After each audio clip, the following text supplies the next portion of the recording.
Every day you know it gets dusty. And every day you don't start with the victories.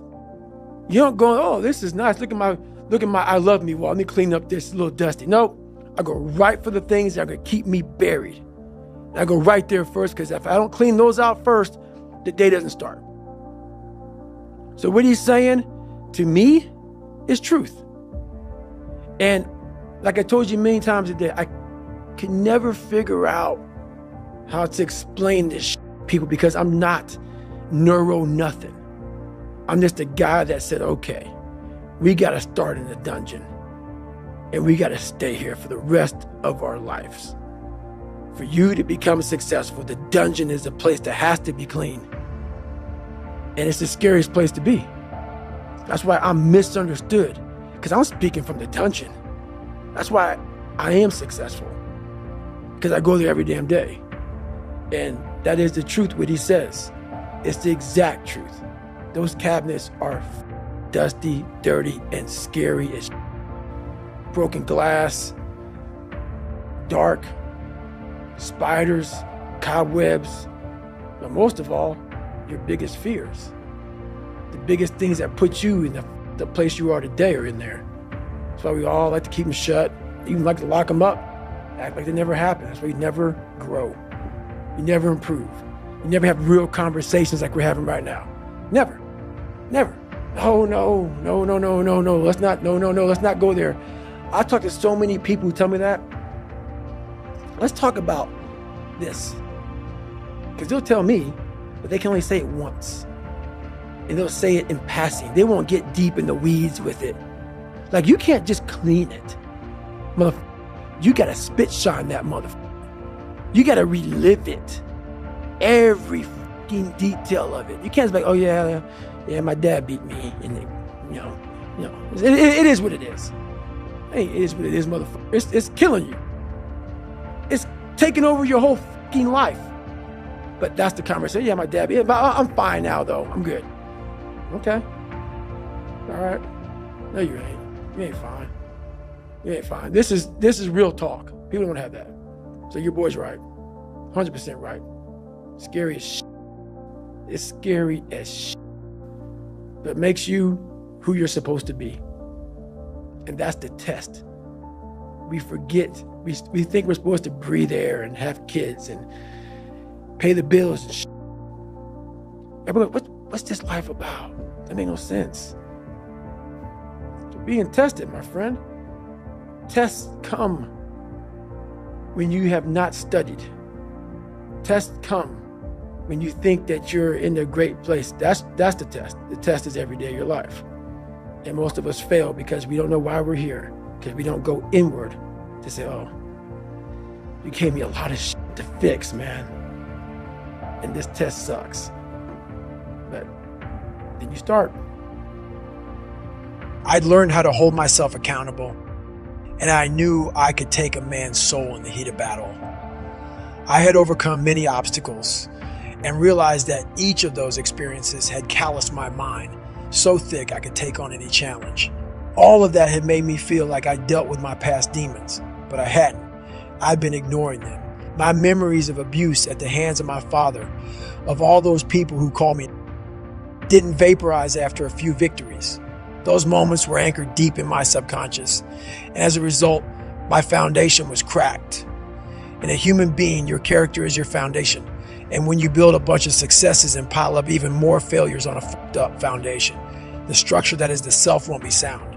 To develop an armored mind, a mindset so calloused and hard that it becomes bulletproof, you need to go to the source of all your fears and insecurities. Most of us sweep our failures and evil secrets under the rug, but when we run into problems, that rug gets lifted up and our darkness reemerges, floods our soul, and influences the decisions which determine our character. My fears were never just about the water, and my anxieties toward class 235 weren't about the pain of first phase. They were seeping from the infected wounds I've been walking around with my entire life, and my denial of them amounted to a denial of myself. I was my own worst enemy. It wasn't the world or God or the devil that was out to get me. It was me. I was rejecting my past and therefore rejecting myself. My foundation, my character was defined by self-rejection. All my fears came from that deep-seated uneasiness I carried with being David Goggins because of what I'd gone through. Even after I'd reached a point where I no longer cared about what others thought of me, I still had trouble accepting me. Anyone who is of sound mind and body can sit down and think of 20 things in their life that could have gone differently, where maybe they didn't get a fair shake and where they took the path of least resistance. If you're one of the few who acknowledge that, want to callous those wounds and strengthen your character, it's up to you to go back through your past and make peace with yourself by facing those incidents and all of your negative influences and accepting them as weak spots in your own character. Only when you identify and accept your weaknesses will you finally stop running from your past. Then those incidents can be used more efficiently as fuel to become better and grow stronger. Right there on Mom's couch, as the moon burned its arc in the night sky, I faced down my demons. I faced myself. I couldn't run from my dad anymore. I had to accept that he was part of me and that his lying, cheating character influenced me more than I cared to admit. Before that night, I used to tell people that my father had died rather than tell the truth about where I came from. Even in the SEALs, I trotted out that lie. I knew why.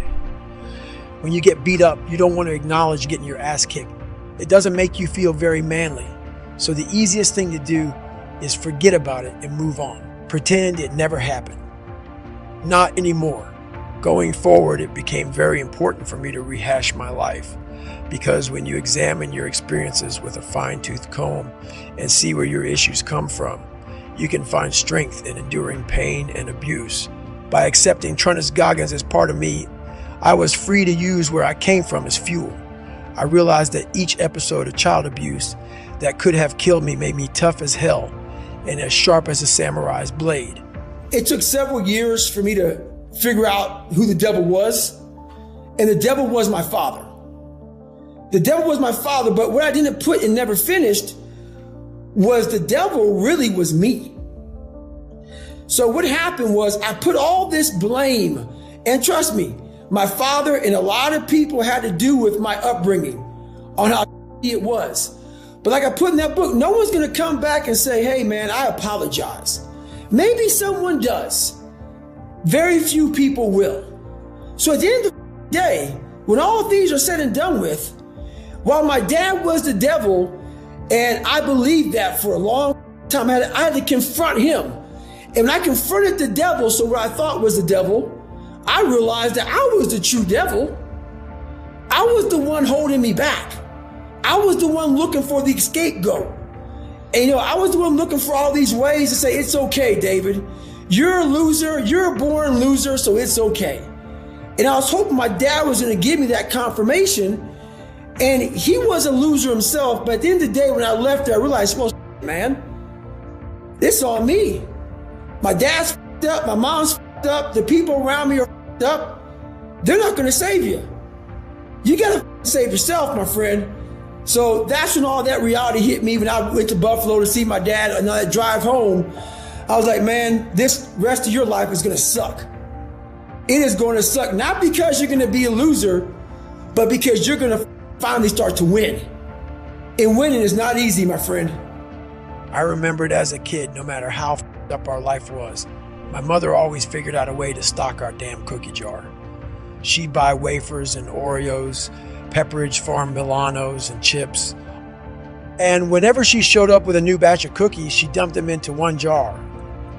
With her permission, we'd get to pick one or two out at a time. It was like a mini treasure hunt. I remember the joy of dropping my fist into that jar, wondering what I'd find.